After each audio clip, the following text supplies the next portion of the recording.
You know, last 12 teams that went into Denver scored an average of 16 points and left with L's. Trevor flipped his hair and flipped the script. Lit up the Broncos defense to the tune of 34 points to improve to 11-4. Before we start, this is the holiday season. And you have famously given us lots of gifts, and I think Brew and I gave you a gift certificate to Chili's one day. And Gucci loafers and all sorts of stuff. I left something under the desk for you. You did? A sign of my appreciation for a day like today. I'm very excited to talk about the Jags here, and all you do is make fun of the Jags. No, so if that's this, true, if this but spoils this. No, it's Christmas season. I wouldn't do that in the Christmas season. Very nice of you, Kevin. I think I know what this is. Because you know what that says, Brew? I don't want to show their phone number. It says King's Brass. For a long time. Which means it can only be one thing. Be careful, you're going to show I'm going to show the phone number. back. Maybe get them more business. Let me open it up. Oh, You should know. very, Let me tell very you thoughtful. something. We are so back, bro. We like we never left. He's back. He's back. With a uniform change. My guys. A wardrobe change. My guys. Have the trumpeters back. I can have them? So you're done with them? I'm not done. Giving them up? 11 wins. What are you supposed to do? I can have them back. Oh, yes. You can make fun of we the can sports share. media ombudsman again. And as it turns out, the tackle that turns the tide, don't need it either. Coach, I'm here to tell you something. This is not working. No, it looks but great. I'm going to Looks do my nice best. on you. Thank you. Who could have seen this coming? This guy. Right here. Years And now ago. you might, it's funny you say that, Brew. So let's show Trevor these last 4 games. I'm taking this off. Let's show Trevor the last 4 games, Dust, where he's been the best player in the league. And it's like, no, this is an aberration. We've never seen anything like this from him. Or have we?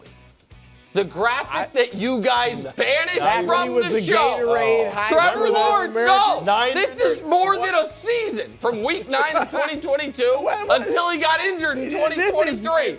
That's minus extended, weeks 5. No, I mean, there's what no am I- minus. It is an uninterrupted That's stretch still of not time. close, though. That's not close well, to no, this. but it was only year 2 as a young player.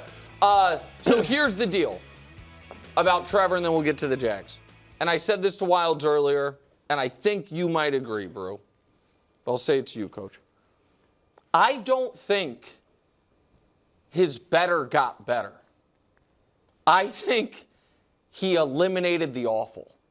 So, the reason that I could never quit Trevor is when we show you any year of his career, his 10 best throws, they could line up to the 10 best throws any other player made.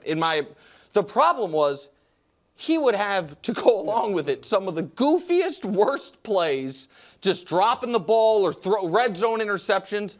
And what he has done the second half of this year is keep the high-level stuff, eliminate the awful stuff. The team has rallied around the hate from the national media, most notably Kevin Wildes, and they are a real threat. With the quarterback playing like this and a defense that is as opportunistic as that one, they are a real threat. He sounds a lot like Caleb.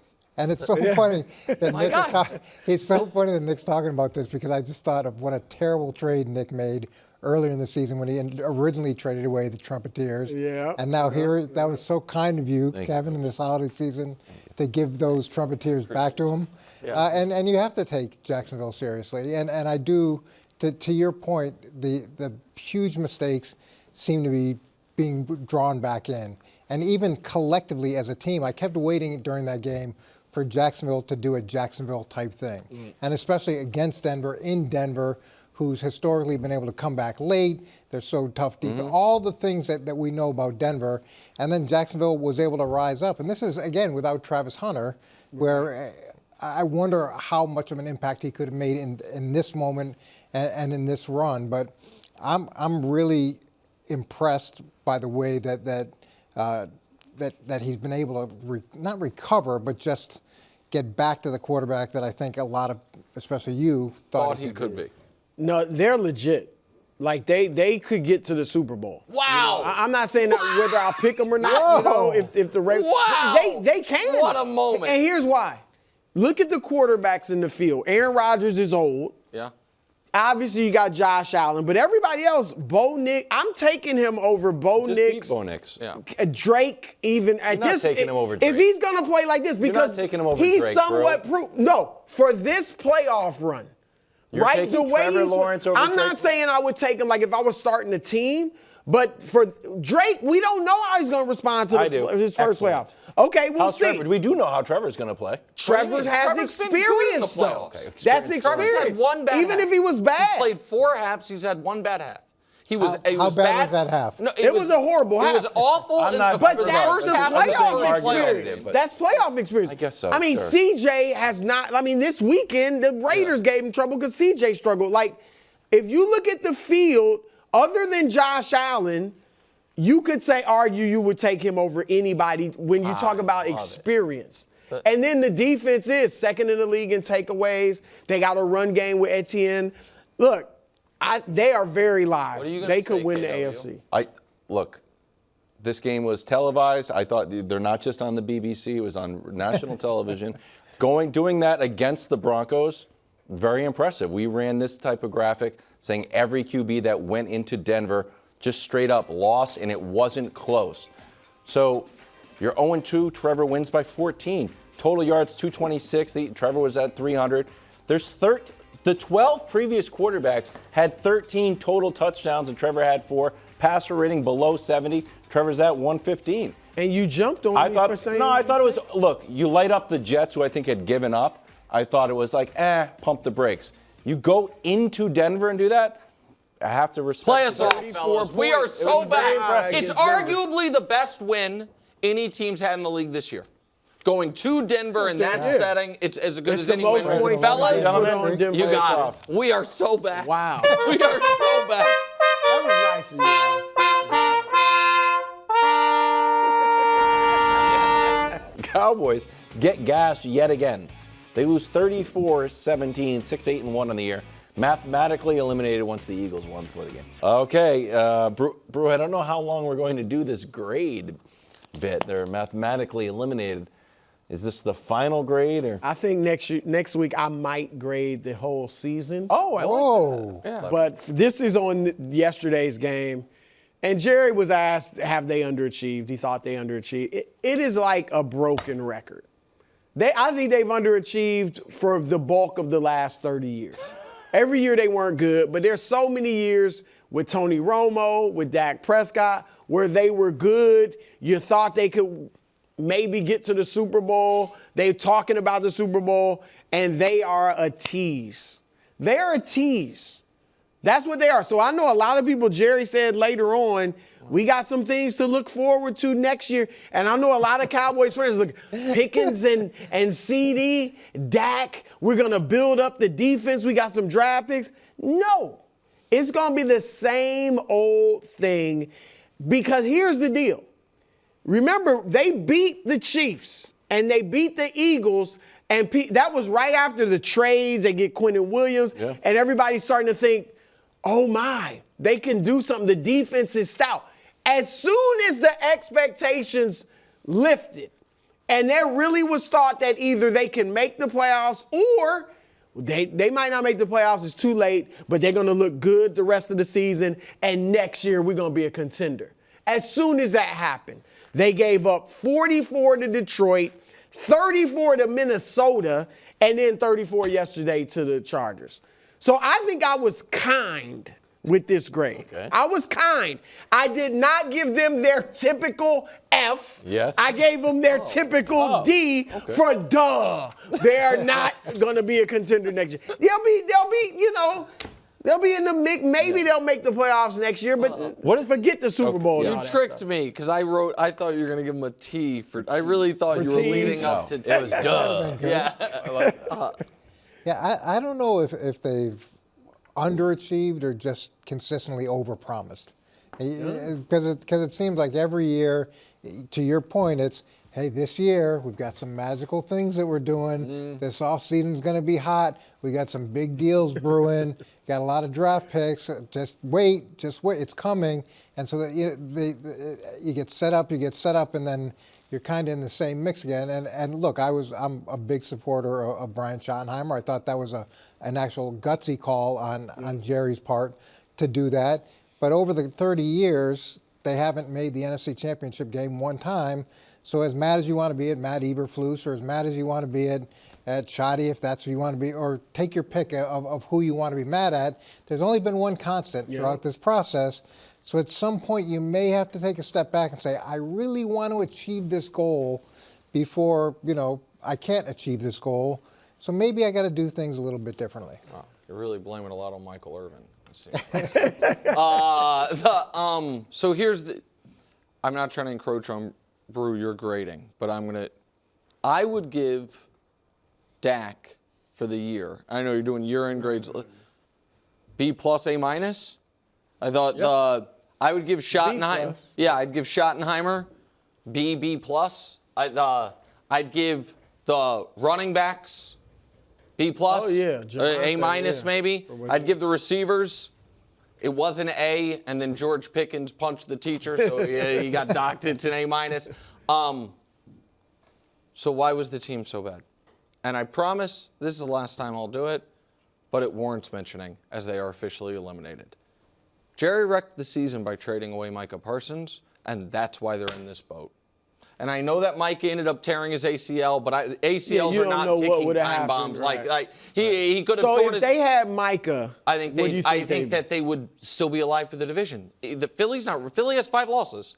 Philly's not running away with it. I think that, and they then took 80% of what they got for Micah and traded for Quinnen Williams, and he is a very good player that at times is an excellent player, but does not have the week-to-week impact Micah does. And it detonated their season over ego. And that trade was made really late in the season. Right, late in the end. Right. That's a really good point. Maybe if the day after trading Micah, they then traded for Quinnen, maybe it's a little different. But the quarterback played better than expected this year, or at least as good. The coach was better than I expected. The receivers were better than anybody expected. The running backs, and the defense was awful. And the player they traded away up until a week ago was when he got hurt, one of the 3 or 4 best defensive players in football this year. And Jerry swore it was don't lose sleep. I love Micah. We're going to sign Micah, all of it. And they didn't sign him, and it wrecked their season the moment it happened. All right, moving on to the Lions. Lions offense got called for 2 pass interferences on their game-winning drive that wasn't. Goff throws for 346. The Lions run for 15 more yards than Coach Mangini, and he had none. Coach, we'll start with you. What was the number one reason the Lions lost this game? What do you think I'm going to say? I don't know. There was some questionable calls. I know you like to blame the officials. 230 yards against, 15 yards. Yeah, that's for. unbelievable. How is that? Like, how is that? That's so off-brand.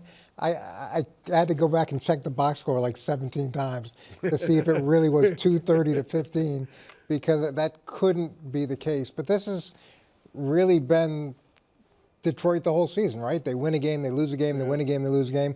This is the first time they actually lost 2 games in a row since 23? 2.5 years. Yeah, 2.5 years. So, and as much as we think that losing 2 coordinators, you can overcome that because Philly did such a good job with it last year, it's been a real problem for Detroit. And they had to make the move, or he felt like he had to make the move with the offense coordinator, Johnny Morton, in the middle of the season.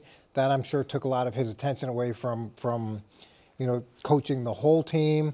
So it's just been the inconsistency of Detroit, and then culminating in yesterday of absolutely not Detroit Lions football in the most fundamental way possible.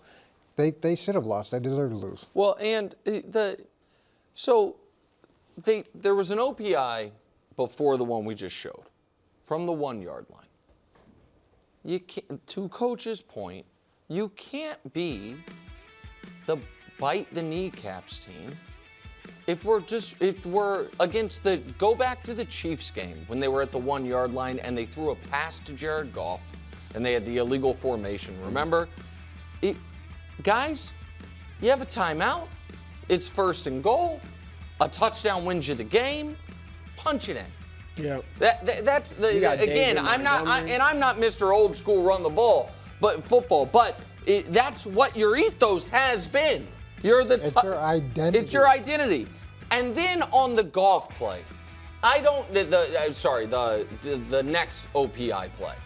I don't know whether or not this is or isn't offensive pass interference. I do know this. His forward progress is stopped, and that's not a touchdown in any universal I don't football think so ever. either. I know the refs were like, we called it a touchdown. That's nonsense. Like, if this had been. He's pushed back 5 yards. He's pushed back 5 yards. Right. Everyone stops. I mean, credit to Goff for continuing to play. Yeah, they both But got him locked But up. I mean, 97 knows if I hit him, I'm going to get a penalty. Yep. And so the idea that they got screwed here, it was 4th and goal. And it was offensive PI, I think. I mean, Definitely. he shoved him. He runs up and Yep. jams Yeah, him. and so they just haven't been. They have not been good enough all year long. They have been a team that has all this talent on offense, but has not been able to overcome the fact that for the second straight year they're banged up on defense and they can't get stops when they need it. That's just Dan Campbell was right 2 years ago when he said this was our chance. When they are up 15 or 17 in the conference championship game and was like, we might never get back here. I think he was right. I agree, and obviously that's just a true statement. I don't know, especially now, should he have said that publicly at least? You say it to your team. I'm sure you got ways of motivating your team. But now that has almost become like a mantra about this team. Like, everybody's asking, is the window closed? Is the window closed? And they go back to that statement. I think he was totally right. But I just wonder now, is that in the players' minds? Because Coach said this is turning out to be true so far. I just wonder if that may have backfired on him. I don't think the players look back that far. I think that, 2 years ago it's a long time. But do you worry, though? Gained by 220 yards on the ground. Well, yeah, that's the reason they lost. Do you worry, Coach? Because they can't bring Johnny Morton back now, right? You can't kind of demote him within the year. The reason I ask is They're going to have another new OC. And also it's not going to be. I thought they kept Johnny Morton because it's like, we love the offense we're running. We love the Ben Johnson system. And they did lead the league in point. Up until yesterday. And it's the offense has not been the problem.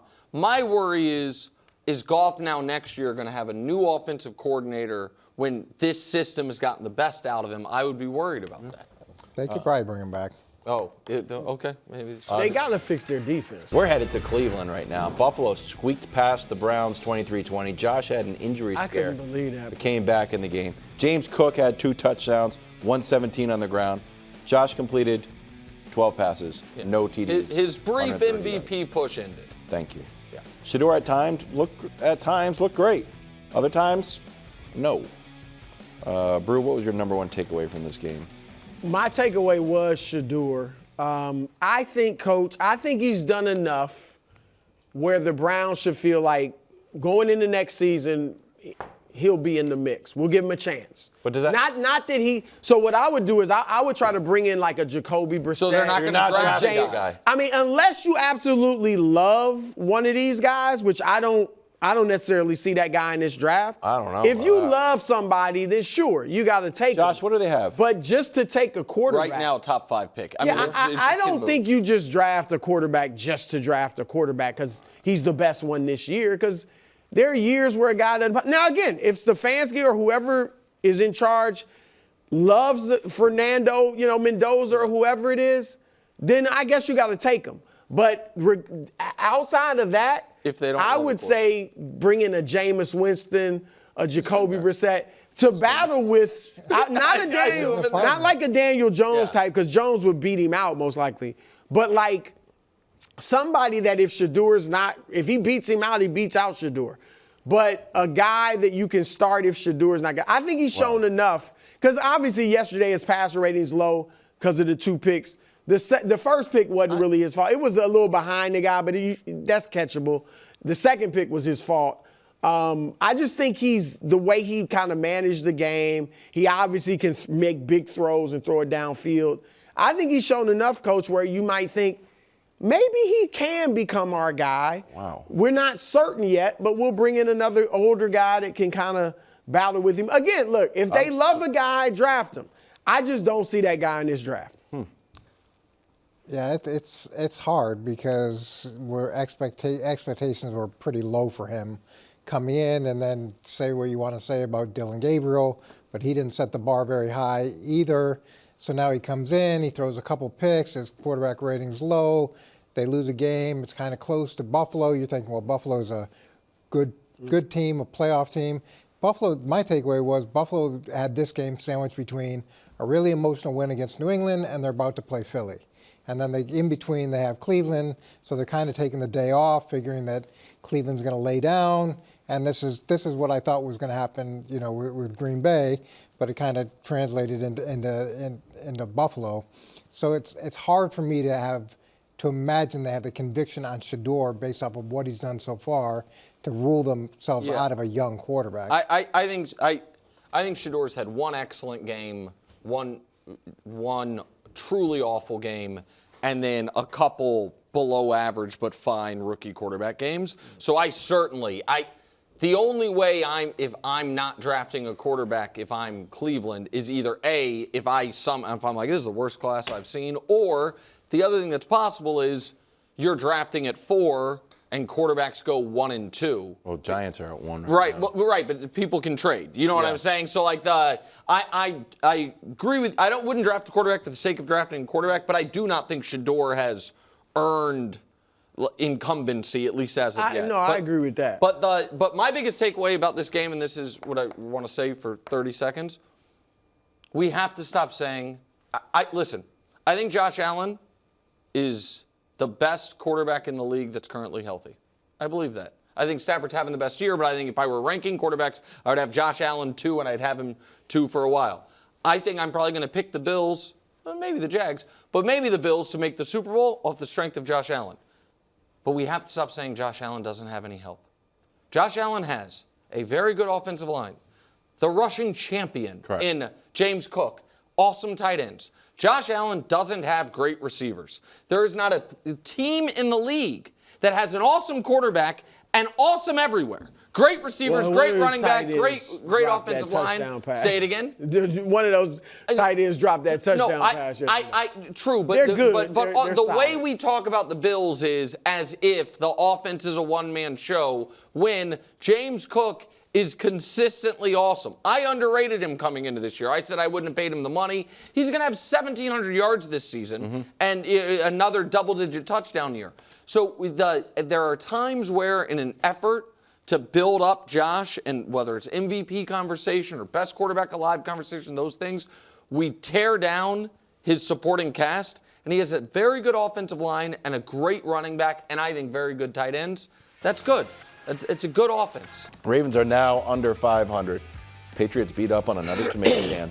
Lamar left the game with a back injury. Derrick Henry had 128 and 2 TDs, but barely played in the fourth. Bro, are you ready to write off your Ravens? Well, yes. But I will not officially abandon them until they are eliminated. So I will say this. If somehow, some way, Coach, Cleveland beats Pittsburgh, and maybe with Green Bay being so banged up, if Jordan Love doesn't play, heck, Malik Willis might not play. They might be down to their third quarterback, Clayton something. I don't even know his name. It's not Sean Clifford? I don't know. It's Clayton something. But actually, Josh Jacobs and Jaden Reed are like their emergency quarterbacks. Yeah. So if Josh Jacobs is behind center, I feel all right about the Ravens' chance. But if somehow, Nick, that game, Week 18, becomes like legit for the playoffs, I will back my Ravens and see what they can do. But for all intents and purposes, they are done, and I'm actually looking forward to being put out of my misery. Yikes, because bro. it is exhausting rooting for the Ravens because, Coach, like I said, I got so caught up in, just get the defense together or just start winning games so you can get back in the playoff race that I kind of lost sight of the problems every year or the last 3 or 4 years where they will find a way to lose a big game. And last night, they found a way. You're up 11. Remember, now under Harbaugh, they've tied the record for most blown double-digit leads in the fourth quarter in a 4-year stretch. Oh, I didn't even think about that. Yeah, I mean, but that's the thing. All the other problems made us forget their history of blowing fourth quarter leads and all of that stuff. And I just, Coach, I just think I don't like saying coaches should get fired or whatever, but I just think it's time for a change. John Harbaugh's been there 18 years. If Andy Reid can get fired, if Tom Landry can get fired, if Bill Belichick can essentially get fired, then I'm sorry, John Harbaugh can get fired. They just need a new voice. I think they need something fresh in that building, and it's time. Yeah, here's where I really struggled yesterday is they're running the ball.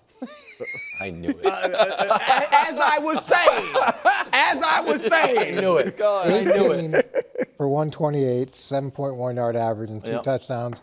And he doesn't touch the ball for the last 12 minutes of the game. And then when they talk about it afterwards, like, oh, yeah, I would have liked him to be in the game, but he wasn't in the game. So there's that component of it. And remember when we were going, I don't remember if it was last year or the year before, but playoffs, they decided not to run the ball. We had the same results. Okay, so we didn't really learn anything from that. But the Chiefs game, they didn't have Derrick Henry, right? That was because this is Henry's No, but they had a great run game. They had a great running game. No, but I'm adding to your point. The Chiefs game, they didn't have Derrick Henry, so then they got Derrick Henry so they wouldn't make that mistake again, and then they consistently made it. But to me, it gets a little bit worse in the sense that, so Lamar Jackson's missed a practice once a week for, 6 weeks now? Yeah. This will be 7. And he gets hurt on a quarterback-driven run that's run inside the tackle box. Like, why are you running? If he's going to carry the ball, he's obviously got some sort of injury because you see the way he moves, you see the way he scrambles, you see the things he's doing, but now you're going to call a quarterback-driven run not outside, which I'm not, look, any quarterback-driven run can have its risks, but it's inside the tackle box with a guy that's been dinged up throughout the course of the season. I don't get it. And there was obviously a rationale. There were coaching meetings. There were decisions made, and this is how it came out. And it's not very good. And I can't imagine very many people are happy there. I'm definitely ready to write off the Ravens. You can spend more time on that in a second, but I want to ask a question. Now that we know, Lamar, that it's not broken ribs, it's a bad contusion, am I the only one that was surprised he didn't go back in? He said he took a shot at Toradol on it. Yeah, couldn't throw. And still just couldn't. It was just because the whole time once they did I assume they did the X-rays, found out. So when I saw, I guess what I'm saying is, when I saw he didn't go back in, I thought the news was going to be broken ribs. And then when the news was bruised ribs, it just, that part. Didn't we have this a few years ago, kind of the same exact scenario, where he was sort of dinged up, and every week they were saying, well, he should be able to play this week, he should be able to play this week, and then he kind of disappeared, but it was never really clarified. That was about 5-week stretch where he they were kind of like this. They were sort of in the playoff mix, and then then something happened. That was strange. And they made the playoffs. They didn't play in that made game. The playoffs. And Huntley had a dive at the goal line to tie the Bengals. And here we are again. Lamar's injury stuff has always been weird. The hamstring this year was weird because Harbaugh said he's going to be back after the bye, and then the bye came, he wasn't back. I do not question Lamar's toughness, which makes me then question the Ravens' messaging about his injuries consistently. Like, it just seems like they are always on a different page than him. But that's whether he were fully healthy or not going into these final 2 weeks, I'd be ready to write him off because we've had 15 games of this team being below average. Like, I was looking at somebody plays. The Vikings are on key team schedules coming up. Oh, Baltimore plays. The Packers. Packers play the Vikings, and Detroit plays the Vikings. That's what I was thinking of. The Vikings play a big part in the NFC North race. Right. And I'm like, that should be, for both those teams, those should be easy wins. Vikings have the same record as Baltimore. Yeah. And we're 15 games in. Like, for the first time all year, I now feel the other AFC playoff teams hope Baltimore gets in over Pittsburgh. I think right now, Pittsburgh feels like the scarier team, which is sacrilegious when 28-year-old Lamar Jackson is the quarterback of one of the teams. And I'm saying that even if Lamar, I'd feel that way even if Lamar hadn't gotten dinged yesterday. They don't have an identity as an offense. They don't seem to all, like, the coaches don't seem to recognize the stakes of the game, which is, to your point, okay, we're in a running back rotation between Derrick Henry and Keaton Mitchell. On a drive that might define our season. The rotation's over. Right. And they're not going equal. to break. They're not Sonic and Knuckles. And we know Jahmyr Gibbs is better than Montgomery. But still, it's not even close. Yeah, it's like Derrick Henry should be in there. I saw that graphic. I didn't realize that he was that fast. Which one? Mitchell? It's like 20 miles per hour runs. It's like Mitchell and Jonathan Taylor. No, Keaton he's a good back, but come on, we're talking about Derrick Henry. Especially late in the game, you pound the defense is a little worn out. He was like falling forward for 6 yards. Yeah, and this is your old thing. What was the other team hoping? As a Pats fan, KW. Yeah, I texted you. Wiles thought Derrick Henry might have been in trouble. No, I saw him. He had his coat on. Lamar was out of the game. Lamar was ruled out. Yeah. He had the coat on, no helmet. Derrick Henry was right next to him. Coat on, no helmet. I said, did he get I might have gone injury? Wildcat at that point.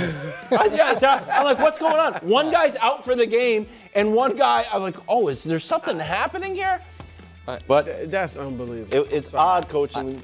You get a lead so you can run the ball and work the clock. Brew, do you agree, and then we can move on, if the goal is to win a Super Bowl with Lamar, which obviously it is, if you knew if they win the division, they're going to keep Harbaugh, do you think it's better for them to miss the playoffs? Because I do. And I don't think Harbaugh's like the biggest problem, but I just think at this point, the combos, like you need to switch something up. I definitely feel like they need a coaching change, no question about it. But if they could win this division, and you're right, they haven't looked good all year. But with this field, Coach, I would just be like, hey, they got a puncher's chance. Let's see what happens. They were outplaying the Patriots yesterday. Remember, 3 weeks ago, everybody wanted to get rid of the guy in Pittsburgh. That's the thing. Right. But I think that's different though. I think they definitely got to get rid of Harbaugh. I think the guy Mike Tomlin has even maybe this has been part of his own doing, but he has had an excuse of not having had a quarterback. Right. Baltimore's had the opposite. Yep. They've had a guy who's, since he's been in the league, has been first-team All-Pro quarterback more than any other quarterback in the league, and so it just feels different. Drake Maye on the other side of the ball. It's pretty good.